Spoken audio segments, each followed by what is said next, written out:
Okay, hello. Hi, this is Elliot Fishman, and I'm just trying to make sure that we are live here. And Lily, if we're not live, let me know. But it's great to be here, and I'm sorry I was running a little bit late on a conference call, and so I apologize for being a few minutes late. I think one of the things you can see, I'm home today. I'm in the office about 3 out of the 5 days, I guess. And today we have our Felix, which is our AI meetings, and I had a bunch of other calls. And as soon as this call finishes, I have to give conference. So it ends up I had about 8 hours of Zoom calls or meetings. So it's easier to stay home and get everything done. So I've been doing this since 6 a.m. And I'm sure many of you are also. And I was just speaking to, I will mention, a good friend of mine who's CEO of a company in Europe who made the point that one of the nice things as he was talking from home, the first time I've seen him without a tie and a suit, was that the ability to communicate has increased because, the people are home. You're able to speak to your entire company. We're able to speak to you wherever we are. And people are a little bit more concentrated. Now, obviously, the COVID issues with, you can see stuff going on in the world is just very wearing on people. I think it's a big challenge on people's mental health. I think none of us are meant to be home all the time. I remember that, last week we were supposed to have our Memphis meeting. This coming weekend, I would have been giving the keynote address at the NYU graduation in radiology, which would have been terrific. And then early next month, I would have been at the University of Pennsylvania course at um, in Martha's Vineyard, and I would have been at the Greenberg's house, my friends who are in Nantucket. No, I'm going to be at 8th Stream Court in the basement at Hopkins, 601 North Caroline Street. We kind of, everyone kind of is either in masks. Whoever thought that you would be so excited to get some new masks? This is a custom, very good material. All of them hurt your hair, your ears, and your hair. And I still haven't gotten a haircut, but it's a tentative schedule, I think, for me to get a haircut at some point.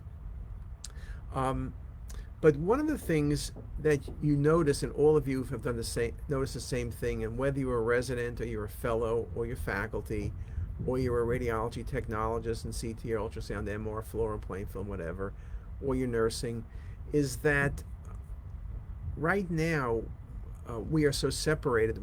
We're working hard doing our jobs. Volumes are coming up, but many places have cut back staffing, so it's really kind of a little difficult for everything. But I think one of the things that's a supreme challenge is education. Okay, so normally when I would work with a resident or a fellow, I would sit next to them, I would run the mouse, and I would move things around, and we'd go over the case together, case by case by case. And I'll just say that whether you're from, I'll say some of our friends from Sweden and Mexico and Egypt and Saudi Arabia, whatever country you're in, I'm sure the radiologists do it exactly the same way. They sit next to the resident and fellow and they go over cases. And you talk about the cases and you talk about findings and you're teaching at the view box, although we don't have a view box anymore. That's classic radiology. That's the way it's been. That's the way it's always going to be. But now it isn't. So now we sit 6 foot apart. We're in different rooms. We're remote. We're checking, and we call you up to tell you there's a mistake. That's not really teaching. That's getting the work done, which is a priority for all of us. We need to get the work done. There's no doubt about that, but that's not education. Now, this whole mess started the end of March, so our fellows had been 9 months into it. I always like to say that after 9 months, the fellows are really faculty, and so the faculty invest 9 months to get 3 really good months out of the fellows, and we have great fellows as always.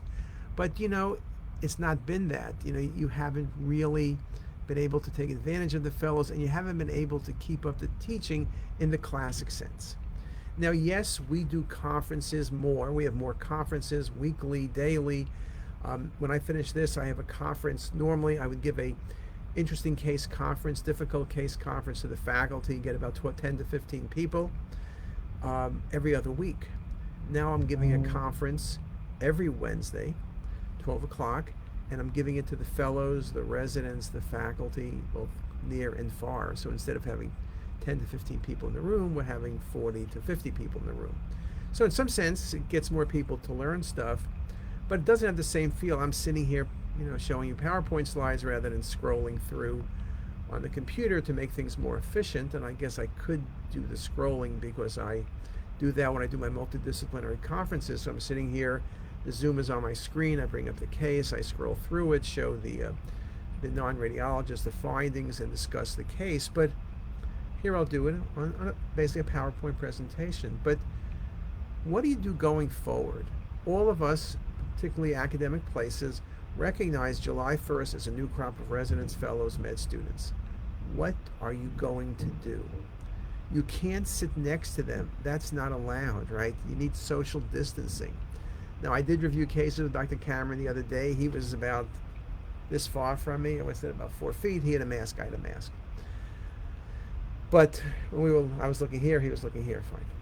But you're not going to be sitting next to somebody going over the cases for 3 hours a day. So you're going to be checking. Now, we are working on ways of doing it. So what are we going to do with the fellows? We're going to have more lectures. So we always have lectures and training, but we're going to have lectures in CT, MR, and ultrasound that basically are 30 minutes every day that are like things not to miss. So we're going to give like a hands-on high-level course. Our IT people need to train you, whether it's on the Epic system, it's on the voice dictation, CareStream.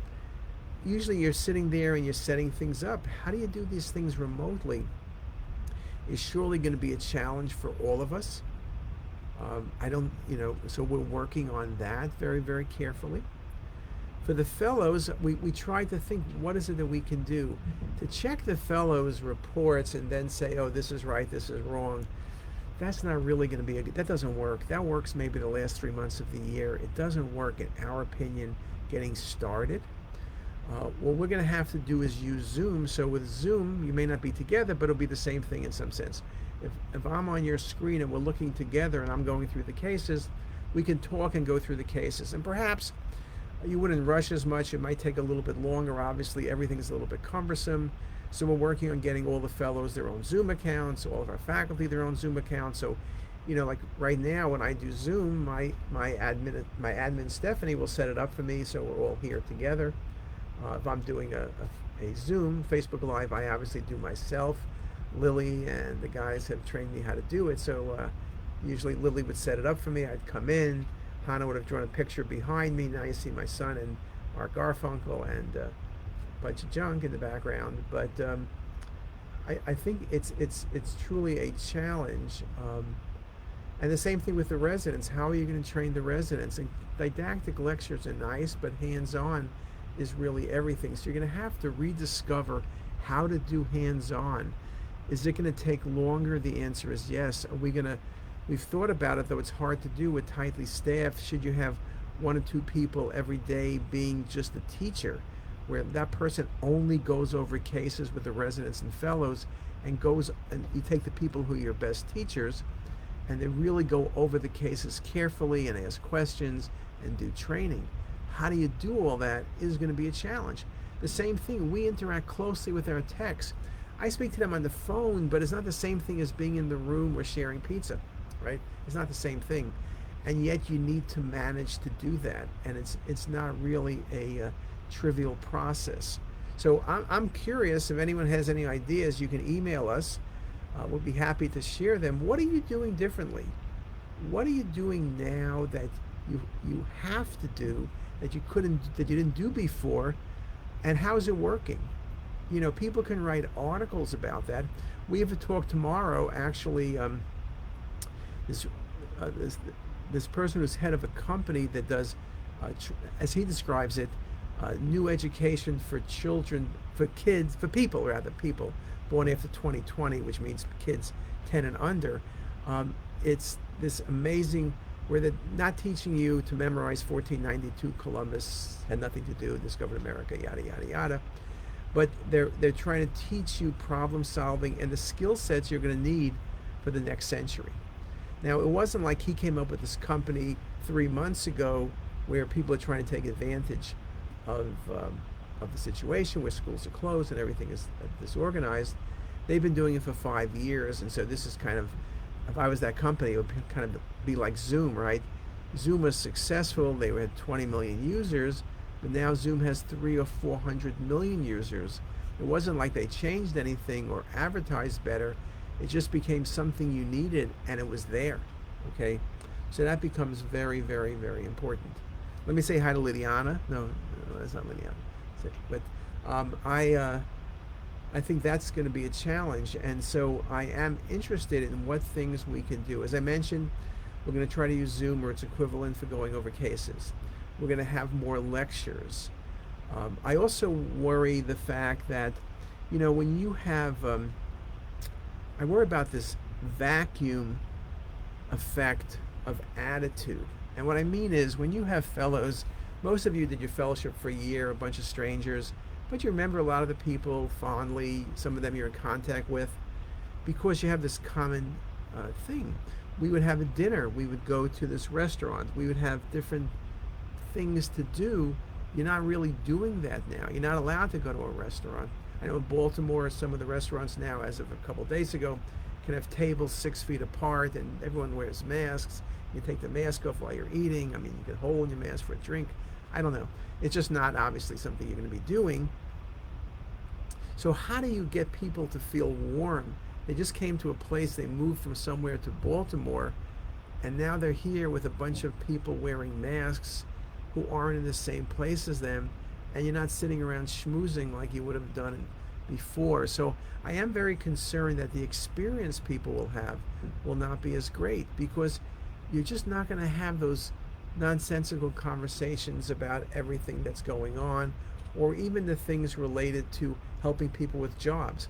I am very concerned now. The good news is, as far as I know from our people, no one has had a job rescinded or delayed. So that's actually surprising to me, but that's good. But I think next year, depending how the volumes come back, if your volume is next year the same as it was in February this year, you'll be really happy. But I would say because of social distancing and the like, you're probably going to be at 80%, and that would be really good. Well, if you're 80% of where you were, you're not hiring, you're cutting back, you're not hiring. And so I think the job market is going to be very, very difficult this coming year. I think people are going to, this year, this past year, most of the fellows had jobs before they came, or the rest got jobs by September. Next year, it may be like years past, 5 years ago, 10 years ago, where people didn't get jobs till April, May. So that will induce new stress on the fellows. So I am concerned about all of those processes being an issue. I think that's something that I am concerned about. So again, anyone has any ideas? There's a lot of articles being written now. JACR, Journal of American College of Radiology, is really good. This month's issue, Ruth Carlos is the editor. A lot of good stuff. Issue came out yesterday, so you can look online. A lot of good articles about COVID, and not so much how to read a COVID chest X-ray or a chest CT. That really isn't their point, but how you can work through your scanner, how you can get back to, I hate the word new normal because this is not normal, how you can make the best of the current times. For Facebook Live, Mahesh, who's our physicist, who's been on with me a number of times, is interested in doing a Facebook Live on how to clean your scanner. You're cleaning it between patients. MR is worse than CT, worse than ultrasound, but how do you do it in a way that's correct, efficient? How do we make sure that our patients are comfortable? We're having patients wait in the car. I mean, I had to go to a dermatology appointment, and you called upstairs. They told you we were ready. You came up. Everything was done in advance. You went, you did your thing, you left, and you were gone. And it was minimized the patients sitting around. So we are doing different things. Now, of course, your efficiency drops off. If people are sitting in cars and it's just more time, you don't have as many patients. I know many doctors' offices now have reopened, but they're seeing 50% of the patients because of the cleaning and everything else. So it's going to be a challenge for everybody. Unemployment is high. There's social unrest. There's a lot of things going on that are sad but very stressful. I mean, like, for example, this John Biacchino. John's one of our top techs. John is home. At Hopkins, we didn't furlough anybody, but you had to take a day off a week, so really running at 20% less than our typical staffing, no overtime. And this is the same many groups. You read about RadNet, you read about different companies, how they're trying to maintain business as usual when we know it's not usual. How are you trying to come back? Uh, Again, it'd be one thing if we knew COVID was gone, but we know it's coming back. It's not gone. It's less. We did not overwhelm the system, but you can have a second wave. Now, is it going to be less in the summer? Often viruses are less in the summer, and perhaps you're going to get a little dip and you're going to feel really good, but then come flu season, come October, November, December, January, who knows what's going to happen? Kids aren't back in school, and it's hard to figure out. People aren't working. There's no summer jobs. There's no internships. All of the things that make people's lives the way they expect to find it is not there. So I think it's challenging. But I'll let you know, and I will come back and speak to you as we're trying to have everything in place, because I don't want to be July 1st, and then we kind of look around, what do we do? So we're working really hard, a number of us, trying to figure out what the program should be and give it our best shot, knowing that you might not be perfect and you may have to make, and you surely will make, in-course corrections. But if anyone has any great ideas, let us know. We can even have you do a Facebook Live and share them with our global audience. So we do appreciate everybody who's on. I'm running out of time here, so if anyone has a question, I'll be happy to answer. If not, ask us later. We are continuing to put up constant content on Facebook. We're updating the website. Sarah updated all of our apps, so they're state-of-the-art. We have 17 apps, incredible opportunities for education, incredible material. And Facebook Live, you can see yesterday, we were published just now in JACR a couple days ago, but there was a big spread about us very kindly in business news, radiology business news, as well as diagnostic imaging, as well as ACR. So I think this way of communicating, now the article made it seem, or at least the review of the first article made it seem like we just started this. We've been doing it for 5 years. So it's not something we started, and many of you know you've been with us the whole time. So with that, I'll thank everybody for their attention. I hope everybody's doing well. And you can email me. If you have any good suggestions, email me directly about what you're doing, what's worked or what's not worked, and I'll be happy to speak about it and credit you when we meet next week. So with that, I'll say goodbye, and I wish everybody a great day.